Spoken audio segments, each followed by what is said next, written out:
The commemorative banners across Nexus 9 glimmered with holographic brilliance, casting prismatic reflections across the Grand Chamber.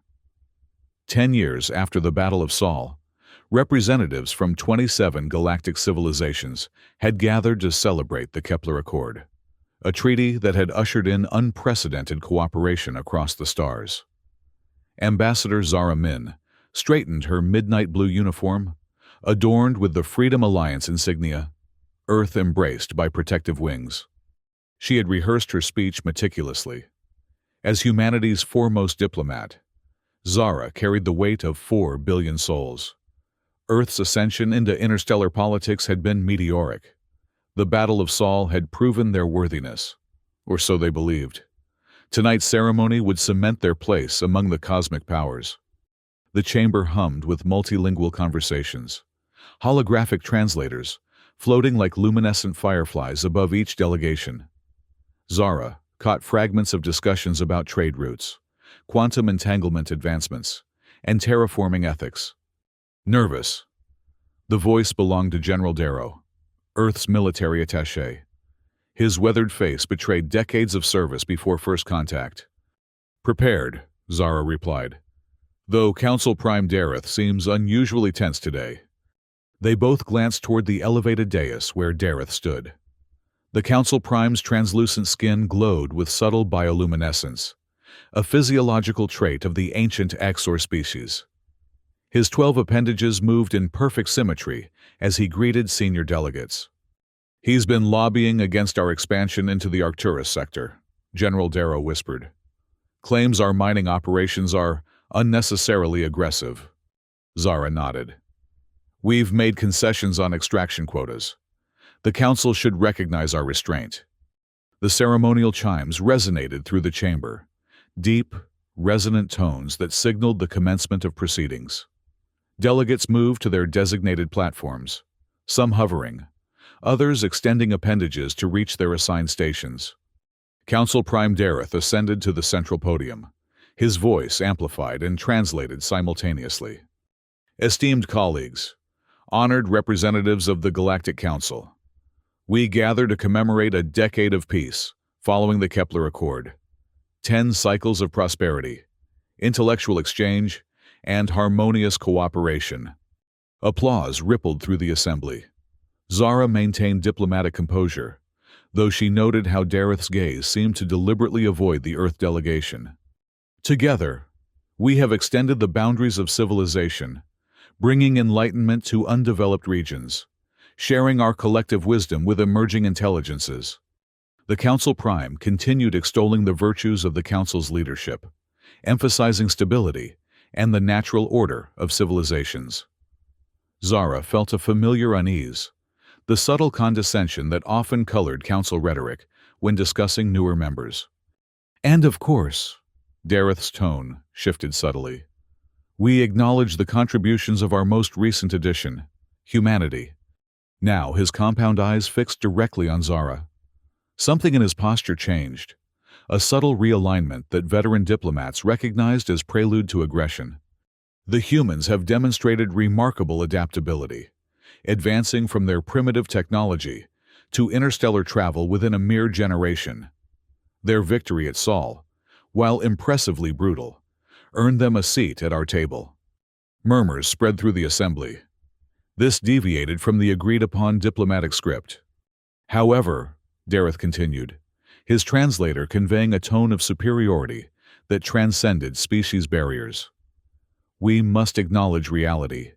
Humanity remains underdeveloped in essential aspects of civilization. Their reliance on emotion over logic, their individualistic chaos over collective harmony, their history drenched in self-destruction. Zara stiffened. This was not merely a diplomatic slight. It was deliberate humiliation. In truth, colleagues, humanity still lacks the fundamental characteristics of true civilization. They have tools of spacefaring societies, but retain the temperament of territorial primates. Their inclusion among us remains, at best, a provisional experiment. The chamber fell silent. Even species traditionally aligned with the Council appeared uncomfortable with this public degradation. Dareth raised his upper appendages in a gesture that translated universally as dismissive. We continue to observe their development with scientific curiosity. Perhaps in another century, they might evolve sufficient behavioral restraint to be considered genuinely civilized. Until then, we must regard them as what they are, technological primitives playing at diplomacy. The insult hung in the chamber like toxic gas. Protocol dictated that Zara maintain composure, a measured response demonstrating the very restraint Dareth claimed humans lacked. Instead, she rose. Council Prime Dareth. Her voice carried through the chamber without technological amplification. Humanity acknowledges your assessment. She stepped forward, eyes locked with Dareth's compound gaze. We acknowledge it as we have acknowledged every condescension, every artificial barrier, every thinly veiled attempt to minimize our achievements over the past decade. Gasps and clicks of surprise echoed from various delegations. Dareth's bioluminescence flared, a sign of agitation. Ambassador Min, this is hardly the venue for truth, Zara interrupted. Something no junior species had dared in council memory. You have called us uncivilized before the assembled galaxy. Allow me to demonstrate human diplomacy in response. She activated her communicator, establishing a direct link to Earth Command. Initiate Protocol Prometheus. Authentication, Min Zara Obsidian 7. Turning back to the stunned assembly, she spoke with icy precision. The Freedom Alliance hereby suspends all trade agreements with Council worlds, effective immediately. Our fleet has begun withdrawing protection from shared borders. Our quantum communication relays, which 17 of your worlds depend upon, will restrict service to emergency transmissions only. Chaos erupted across the chamber. Multiple species activated emergency communications, translators struggling to keep pace with the overlapping dialogues. Ambassador, this reaction proves my point about human volatility, Dareth declared, though his confident tone wavered. No, Council Prime. It demonstrates something you've forgotten. Consequences. Zara stepped closer to the central platform. You've mistaken patience for weakness, diplomatic courtesy for submission. Earth remembers the billions who died before the Battle of Sol, while your council debated whether humanity deserved protection. She turned to address the entire assembly. To those who have treated Earth as an equal partner, your agreements will be honored. To those who share Dareth's assessment of humanity as primitive savages, perhaps you should reconsider your dependencies on our primitive ingenuity. With perfect composure, Zara walked toward the exit. Before departing, she delivered a final message. We came here as equals, seeking cooperation. You have chosen to redefine our relationship. Very well. Earth accepts your decision and will respond accordingly. As the Grand Chamber dissolved into diplomatic chaos, Zara's quantum transmission reached Earth. Within minutes, the most significant economic disruption in Council history had begun. Colonel Koa Tran watched the holographic replay of Ambassador Min's confrontation for the third time. The command center of Orion Fleet Headquarters hummed with controlled urgency as officers processed the cascade of strategic alerts following the diplomatic rupture. She knew exactly what she was doing, commented Admiral Rivera, nodding with approval. The economic countermeasures were prepared months ago, contingency planning for precisely this scenario. Koa studied the tactical display showing Freedom Alliance assets repositioning across 3 sectors. The Council underestimated our integration into their economic systems. 17 worlds dependent on our quantum relay network, 23 requiring our gravitational stabilizers for their orbital habitats, and 35 species who've signed exclusive medical patents with Earth corporations, added Commander Said from the intelligence station, including treatments for Aexorian cellular degradation, which Council Prime Dareth himself receives quarterly. The command center's massive display shifted to show the galactic trade routes, with human-controlled pathways illuminated in blue. Nearly 40% of critical supply lines now flashed with warning indicators. "What's the status of Project Festival Light?" Koa asked, referencing the classified weapons development under Dr. Leon's direction. Admiral Rivera's expression tightened. Dr. Leon reports 93% completion. Final calibration tests are underway in the Pacific Basin facilities. "Accelerate the timeline," Koa ordered. "I want deployment readiness within 72 hours. A junior officer approached with a secure datapad. "Colonel, Ambassador Min is requesting immediate transport to Earth. Council security forces are gathering near the diplomatic quarter on Nexus 9. Koa nodded grimly. "Deploy the Hermes for extraction. Stealth protocols. Minimal footprint." As the officer hurried away, Admiral Rivera moved closer, lowering her voice. "The Security Council is convening in 1 hour. They'll want your assessment of military readiness if this escalates beyond economic sanctions. I'll be there." Koa's attention returned to the tactical display, where Council military assets had begun subtle repositioning near the Quirin system, a recently established human colony. "The Council won't risk direct confrontation yet. They'll probe for weaknesses, testing our resolve. And if they find none," Koa's expression hardened, "then they'll either accept the new reality or force us to demonstrate why underestimating humanity was their greatest miscalculation since the Nexar Rebellion." The emergency session of Earth's Security Council had transformed the Grand Chamber into a war room. Holographic displays showed real-time fleet movements, economic impact projections, and diplomatic communication analyses. 12 council members, representing Earth's unified government, sat in tense discussion as Ambassador Zara Min concluded her briefing. "The insult was calculated," she stated, her composure unshaken despite 36 hours without rest. "Council Prime Dareth intended to provoke a reaction, though I suspect he anticipated diplomatic protests rather than economic countermeasures." President Elena Santos leaned forward. "And the Council's response to our trade suspension?" "Exactly as Colonel Tran predicted. They've mobilized the 7th Fleet near Quirin, ostensibly for security exercises. Meanwhile, their diplomatic channels are flooding with offers of mediation from supposedly neutral parties."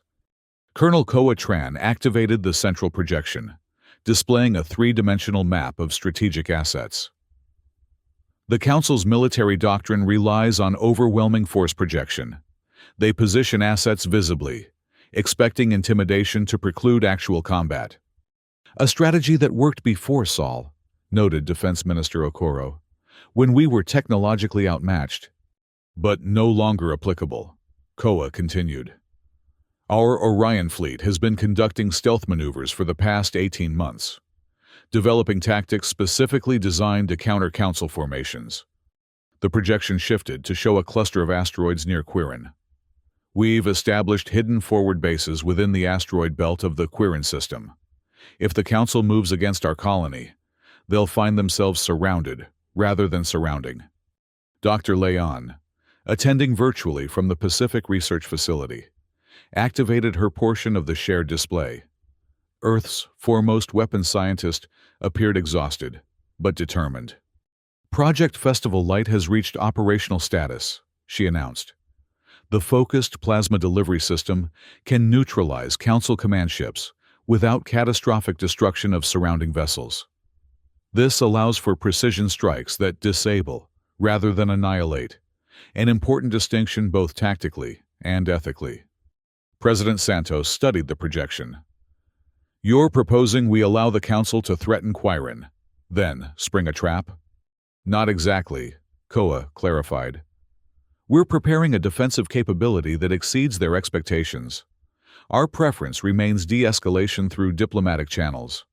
Ambassador Min nodded in agreement. "The Council species respond to demonstrations of strength. Once they recognize our capacity to resist intimidation, they'll return to negotiation, but with adjusted expectations of humanity's position." Finance Minister Chung activated economic projections. "Our trade suspensions are already causing cascading disruptions across Council space. 7 worlds have petitioned for exemptions, citing critical dependencies on human pharmaceuticals and gravitational technologies. "We should use these pressure points," suggested Diplomatic Undersecretary Alvarez. "Conditional restoration of specific services in exchange for public disavowal of Dareth's statement." The discussion continued for hours, weighing military readiness against diplomatic opportunities. Eventually, President Santos called for a formal vote. "The proposal before us combines economic pressure, military preparedness, and targeted diplomatic engagement. We will maintain trade suspensions while positioning our fleet to protect Quirin. Simultaneously, we'll open back-channel communications with Council species most affected by the economic measures."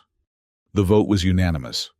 As the session concluded, Zara approached Koa. "The Orion fleet, they're ready for this?" Koa's expression remained professionally neutral, but his eyes revealed fierce determination. "More than ready, Ambassador. For 10 years, we've trained knowing this day might come. The Council believes technology determines superiority, but they forget humanity's greatest weapon has always been adaptability." "Let's hope we don't need to demonstrate that adaptability through warfare," Zara replied. "Indeed." Koa glanced at the tactical display, where Council vessels continued their ominous approach toward Quirin. "But if diplomacy fails, they'll discover why underestimating Earth has historically been a terminal mistake." Dr. Leanne stood on the observation platform, overlooking the vast underwater testing chamber, 1 kilometer beneath the Pacific Ocean. The facility represented humanity's most closely guarded technological advancement, a weapons development program born from the desperate days following first contact. "Final calibration sequence commencing," announced the facility's AI. "All personnel to designated safety positions." Leanne watched as robotic arms manipulated the crystalline focusing array, the heart of Project Festival Light. Unlike conventional weapons that relied on explosive force, the Festival Light harnessed concentrated plasma streams, guided through quantum-locked pathways to disable enemy systems with surgical precision. "Dr. Leanne," called her assistant, Zhang Wei. "The Security Council has issued deployment authorization. Transport vessels are en route to collect the prototype units."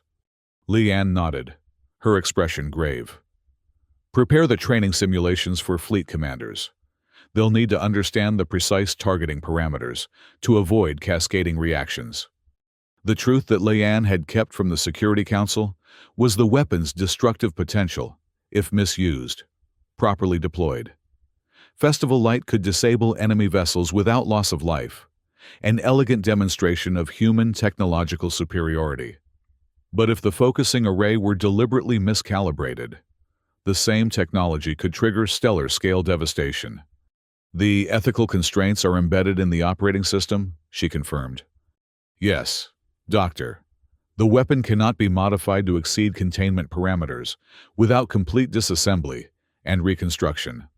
Leanne stared at the pulsing core of the prototype. "Humanity wasn't ready for this level of destructive potential," she murmured. "But neither was the Council ready for how quickly we'd advance." Her communication device chimed with a priority alert from Colonel Tran. The message was brief, but alarming. Council Prime Dareth had issued an ultimatum demanding human withdrawal from the Quirin system within 72 hours, citing security concerns regarding underdeveloped species in proximity to critical transit lanes. "Prepare immediate deployment," Leon ordered. "Priority transport to the Orion fleet's forward base." As her team rushed to comply, Leon accessed the secure communication channel to Orion Command. "Colonel Tran, this is Dr. Leon. Festival Light is ready for deployment, but you need to understand its limitations. This isn't a weapon of mass destruction. It's designed for precision disablement of specific targets." Koa's reply came swiftly. "Understood, Doctor. Our strategy doesn't require destruction, merely the capacity to neutralize their command and control systems while demonstrating overwhelming technological superiority. The focusing array requires precise calibration for each target profile. Your weapons officers will need specialized training." Already anticipated. We've prepared a secure simulation environment aboard the command carrier. How soon can you join us? Leanne glanced at the deployment preparations underway. 12 hours. The prototype will arrive ahead of me. Good.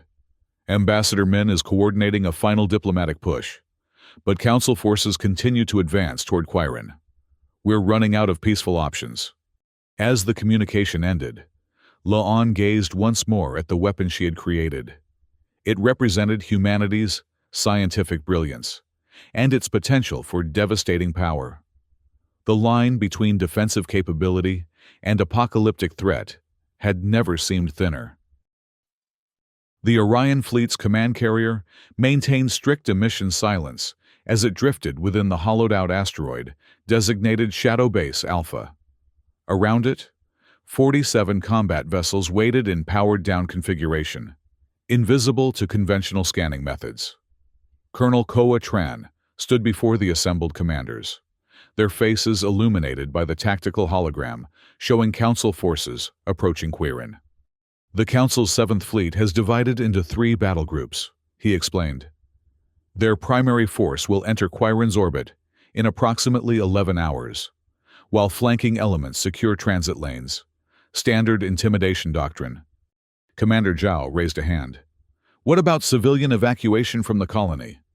Already underway through secondary routes, Koa replied. Essential personnel remain to maintain critical infrastructure, but non-essential civilians have been relocated to Earth outposts in neighboring systems. Dr. Lian stepped forward, gesturing toward the projection of Festival Light installations now integrated into key vessels of the Orion fleet. The plasma focusing technology operates on principles the Council believes beyond human capability, she explained. When activated, it generates targeted electromagnetic pulses that can disable specific systems without destroying the entire vessel. Our primary targets will be command and control nodes, Koa continued. We're not aiming for mass casualties. Our objective is to demonstrate decisive technological superiority while minimizing loss of life. The assembled commanders studied the deployment plan with professional intensity. Earth's military had transformed since the Battle of Sol, developing asymmetric tactics specifically designed to counter Council strategies. One question remains, noted Admiral Rivera. What are our diplomatic objectives once military superiority is demonstrated? We can win the battle, but what constitutes winning the peace? Ambassador Zara Min entered the command center, having arrived hours earlier via stealth transport. Our diplomatic objective is recognition of humanity's equal standing, she stated. Not merely in protocol or ceremony, but in fundamental perception. The Council must acknowledge that the era of paternalistic oversight has ended. She activated her portion of the shared display, showing communication intercepts from various Council species. Already, fractures are appearing in their unified front. 7 member species have privately communicated their disagreement with Council Prime Dareth's position. But none publicly, Koa observed. Not yet, Zara agreed. They await evidence that opposing Dareth won't leave them vulnerable. Our demonstration must be decisive enough to create that opening, yet restrained enough to avoid uniting them against a perceived human threat. The strategic balance seemed impossibly delicate. Military action precise enough to shatter Council arrogance without triggering galactic war. Yet, as Koa studied the faces of his commanders, he saw not doubt, but determination. They had prepared for this moment, developing capabilities beyond Council imagination. We have transmitted one final diplomatic communique, Zara informed them. An opportunity for Council Prime Dareth to retract his statement and withdraw forces from Quirin. And if he refuses? Asked Commander Zhao. Ambassador Min's expression hardened. Then Colonel Tran will provide the necessary education about humanity's capacity for self-defense. Council Prime Dareth stood before the massive observation window of the 7th Fleet's command vessel, watching as they approached the Quirin system. The human colony planet, rich with rare minerals and strategically positioned near 3 major transit lanes, represented an opportunity to reassert Council authority after Ambassador Min's unprecedented defiance. "Status report," he commanded. "Fleet Commander Vexar, a veteran of 17 planetary subjugations, manipulated holographic controls with practiced efficiency. Approach vectors optimal. Scanning shows minimal defense installations on the colony. Their orbital platforms appear to be withdrawing to avoid confrontation." "As expected," Dareth noted with satisfaction. "Humans project confidence in diplomatic chambers, but retreat when faced with superior force. Their behavior at Sol was anomalous, a desperate gamble rather than strategic capability." "The human diplomatic vessel requests communication," reported the communications officer. Dareth's bioluminescence pulsed with amusement. "Display the transmission." Ambassador Zara Min appeared on the central projection, her expression composed yet unyielding. "Council Prime Dareth, the Freedom Alliance notes your fleet's approach to Quirin, a sovereign human colony. This movement constitutes a direct military threat against our territory." "Merely security operations," Dareth replied dismissively. "Given humanity's demonstrated volatility, the Council must ensure stability in critical transit regions. Your justification is transparent. Council Prime, this is retribution for our economic measures, which themselves were response to your unprovoked diplomatic insult." Dareth's upper appendages shifted in the gesture his species used to indicate intellectual superiority. "Ambassador Min, your species' emotional responses continue to demonstrate my assessment's accuracy. Civilized species accept truthful observations without economic tantrums. This is your final opportunity. Council Prime, withdraw your fleet and acknowledge humanity's equal standing, or face consequences." Laughter rippled through the command deck, a universal reaction despite physiological differences among the Council species present. "Consequences?" Dareth leaned closer to the projection. "Ambassador, your colony has no defensive fleet. Your orbital platforms are retreating.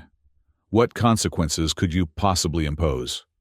Zara's expression remained unchanged. "Those with wisdom recognize that absence of visible defenses doesn't indicate absence of capability. Philosophical platitudes won't alter strategic reality.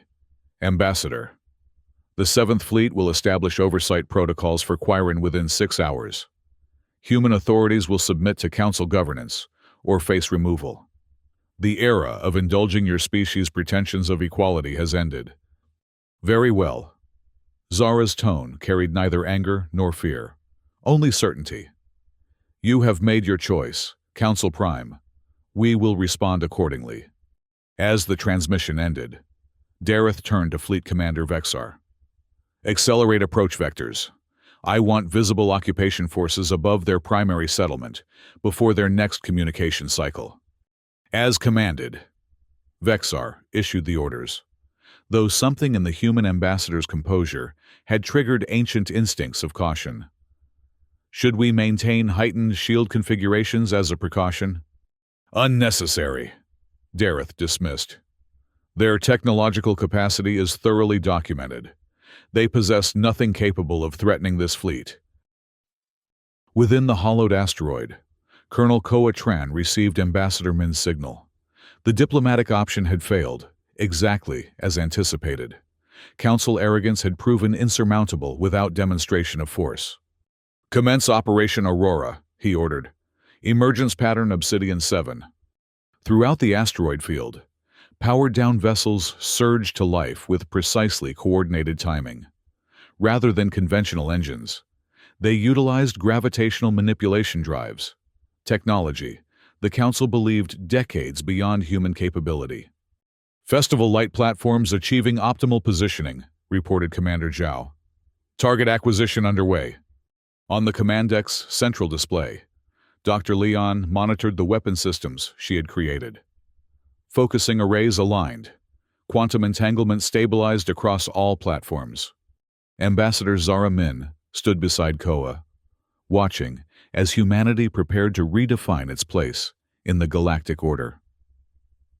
The Council believes us technologically primitive and strategically predictable, she observed. Both assumptions are about to be corrected. Indeed. Koa activated the fleet-wide communication system. All vessels, execute approach vectors. Primary targets are command and control nodes only. Minimize casualties while maximizing system disruption. The Orion fleet emerged from concealment with synchronized precision, appearing simultaneously at 12 strategic positions surrounding the advancing Council forces. Before alarm could spread through the Council fleet, Festival Light platforms activated. Brilliant streams of focused plasma energy lanced across space, their pathways guided by quantum calculations to penetrate specific sections of Council vessels. Unlike conventional weapons that would have triggered automatic defense systems, the Festival Light bypassed shield harmonics, delivering precisely calibrated energy pulses to target communication arrays, navigation systems, and weapon controls. On the Council command vessel, chaos erupted as systems failed in cascading sequence. Emergency lighting bathed the bridge in crimson as officers struggled to comprehend the impossible situation. "Multiple impacts across all vessel classifications," shouted the tactical officer. Appendages flailing across inoperative controls. Weapon systems non-responsive. Communications disabled. Navigation offline. Council Prime. Dareth stared in disbelief at the tactical display, where human vessels had materialized in perfect attack formation, a deployment that should have been impossible without detection. "How did they conceal such a fleet?" he demanded. "Where did these weapons come from?" Fleet Commander Vexar had no answer as the command vessel shuddered under another precision strike. Unlike conventional attacks, these energy pulses weren't attempting to destroy the ship, merely to systematically disable its capabilities. "Receiving direct communication," reported the communications officer. "It's bypassing our primary systems through quantum channels we didn't know existed." Colonel Koa Tran's image appeared on the central projection, his expression coldly professional. "Council Command Vessel, this is Colonel Koa Tran of the Freedom Alliance Orion Fleet. Your vessel has been neutralized through targeted system disruption. You retain life support and structural integrity, but weapons, propulsion, and long-range communications are disabled." Dareth's bioluminescence flared with rage. "This unprovoked attack constitutes—" "This is not an attack, Council Prime," Koa interrupted. "It's education. You described humanity as technologically primitive and strategically underdeveloped. We are correcting your misunderstanding." The projection expanded to show the entirety of the Council fleet, vessels floating powerless, as human ships maintained perfect formation around them. "Your assessment of humanity was fundamentally flawed," Koa continued. "While you observed our official technology exchanges, you failed to recognize our true rate of advancement. What you witness now represents merely a fraction of capabilities we've developed since Sol." Ambassador Zara Min joined the transmission, standing beside Colonel Tran. "Council Prime Dareth, you publicly questioned humanity's civilization. Now, you face a choice that will determine your place in history." She stepped closer to the projection. "The Freedom Alliance offers terms. First, immediate withdrawal of all Council forces from Quirin space. Second, formal recognition of humanity's equal standing among galactic civilizations. Third, restructuring of the Galactic Council to eliminate hierarchical species classification." "Absurd demands," Dareth sputtered. "The Council has maintained galactic order for millennia." "The Council has maintained a system of artificial superiority," Zara corrected. "That era ends today. Your fleet is disabled but not destroyed, a demonstration of both our technological superiority and our ethical restraint." Colonel Tran added, "We could have annihilated your vessels rather than disabling them. Remember that distinction when considering our terms." Dareth's compound eyes shifted between his helpless officers and the human representatives. The impossible had occurred. A species deemed barely worthy of recognition had systematically neutralized the Council's premier military force without a single casualty. How long do we have to consider these terms? He asked, his translated voice noticeably subdued. Ambassador Min's expression remained unyielding. You publicly insulted humanity without consideration. We expect your public acceptance of our terms with equal promptness. As the reality of the situation settled over the council command deck, Dareth recognized the historical significance of this moment. For the first time in 12,000 years, the council faced not merely resistance, but comprehensive defeat. I will consult with available council representatives, he conceded. You have 1 hour, Zara informed him, after which we will be forced to conclude that additional demonstrations are required. The emergency session of the Galactic Council took place aboard the Freedom Alliance flagship, a symbolic venue that itself represented the power shift underway. Representatives from 23 species gathered in the converted hangar bay, many appearing via holographic projection due to the disruption of conventional transport. Council Prime Dareth stood before the assembly, his once commanding presence diminished by recent events. Behind him, Ambassador Zara Min and Colonel Koa Tran represented humanity, their position elevated rather than peripheral, as protocol would have previously dictated. The Council acknowledges the demonstration of Freedom Alliance capabilities, Dareth began, each word clearly difficult. In light of these developments, we propose mutual de-escalation and diplomatic reset. Insufficient, Zara replied immediately. We don't seek a reset to previous conditions of disguised inequality. The terms were clearly communicated: recognition of humanity's equal standing and fundamental restructuring of council governance. Murmurs spread through the assembled representatives. Vexor of the Juriani Confederation, a species traditionally aligned with council leadership, stepped forward.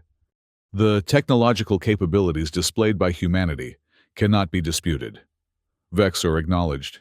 However, governance structures established over millennia cannot be dismantled in a single session. They can and will be, Colonel Tran stated firmly. Your governance was built on technological disparities that no longer exist. The Festival Light demonstration was merely one system among many we've developed. Ambassador Min raised a hand, her gesture moderating Koa's uncompromising stance. We understand transition requires time. The Freedom Alliance proposes a 90-day restructuring period, during which a joint committee will draft new governance protocols based on capability rather than species classification. From across the chamber, Nixala of the Solari Collective, a species that had privately expressed support for humanity, activated her communication node. The Solari support this proposal. Recent events demonstrate that current classification systems are obsolete and potentially dangerous if they lead to miscalculation. One by one, representatives signaled positions, some reluctantly acknowledging the new reality, others seizing opportunity in changing circumstances.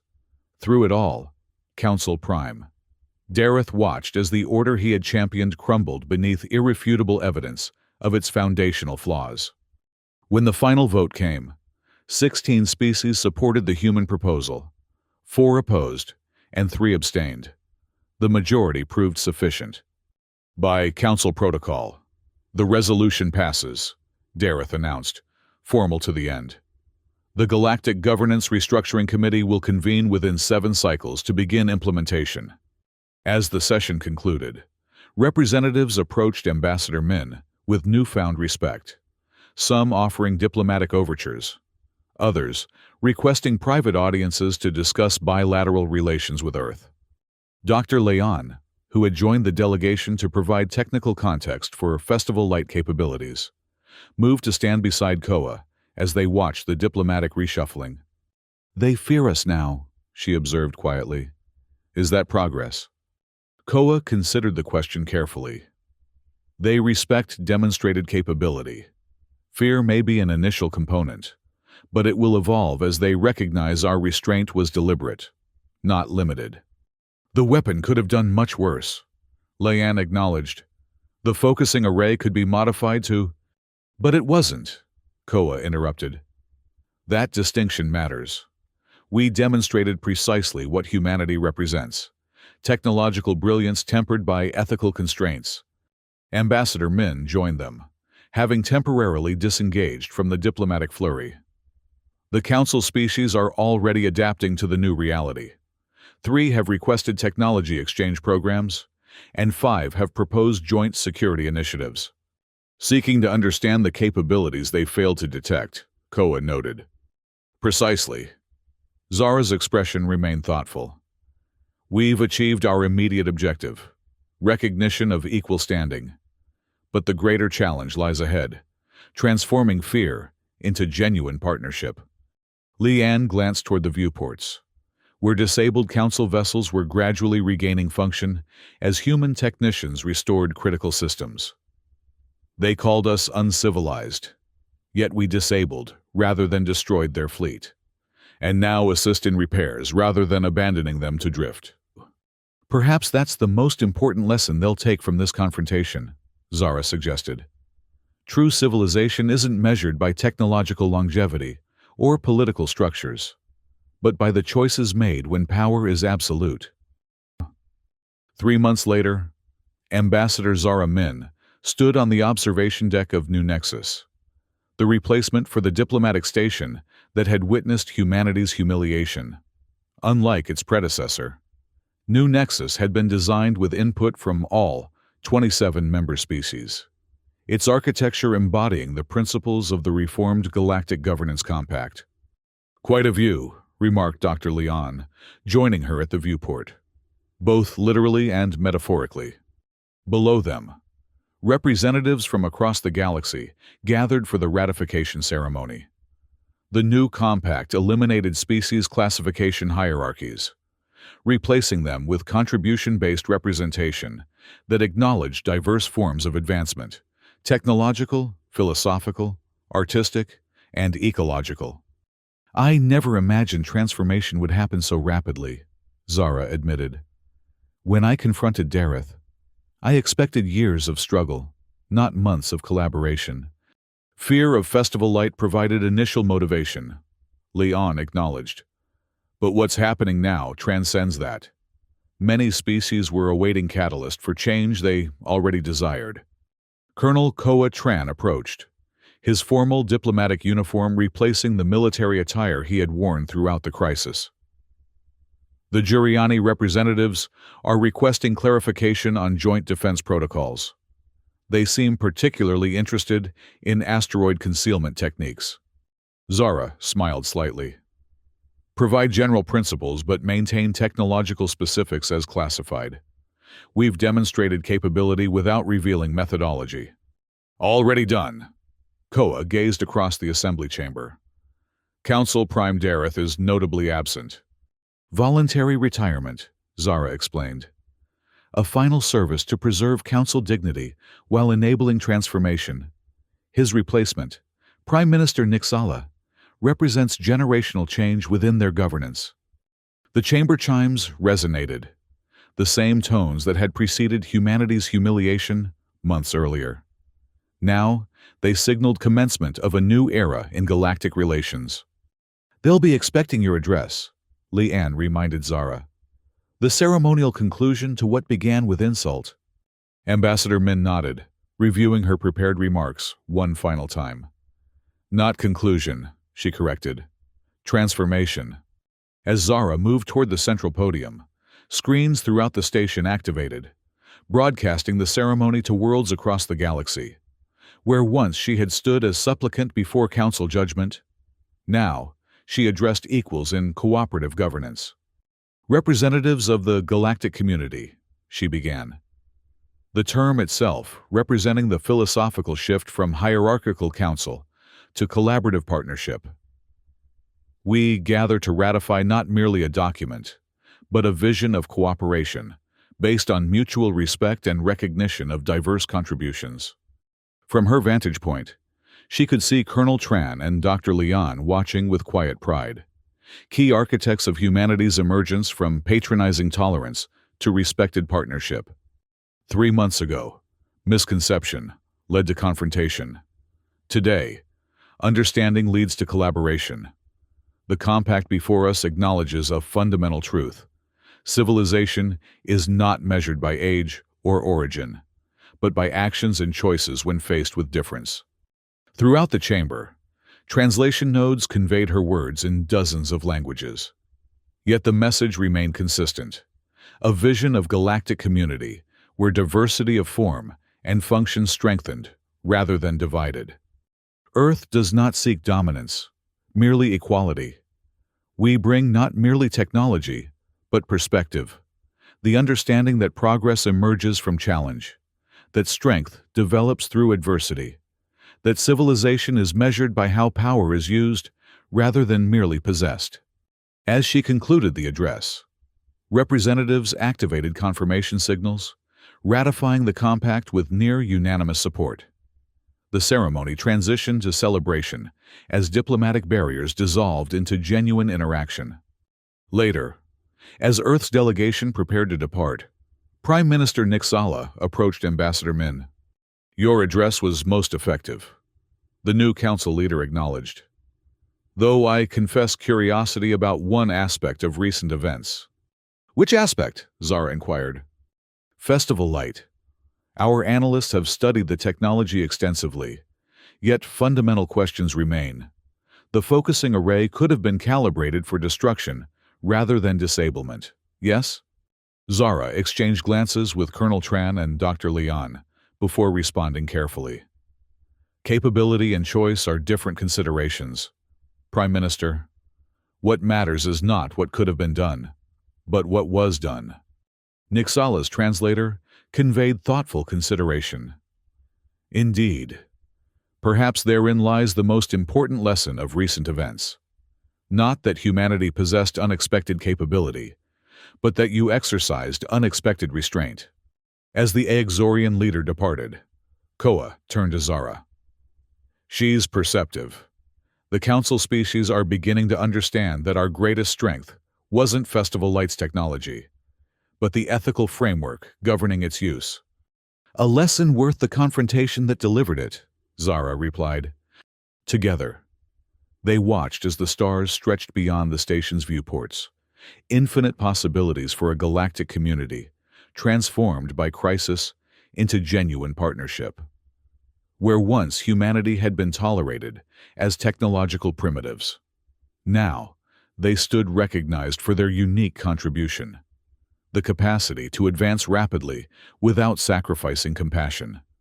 On Earth, celebrations marked the ratification, with public squares displaying the ceremony across continents. In Freedom Square, where monuments commemorated the Battle of Sol, a new inscription captured the transformation. "We are not merely formidable enemies. We are the flame of freedom, illuminating paths toward cooperation through strength tempered by wisdom." The Council had insulted humanity. Earth had responded not with destruction, but with illumination, a demonstration that true civilization lay not in age or tradition, but in the choice to use power with restraint and purpose.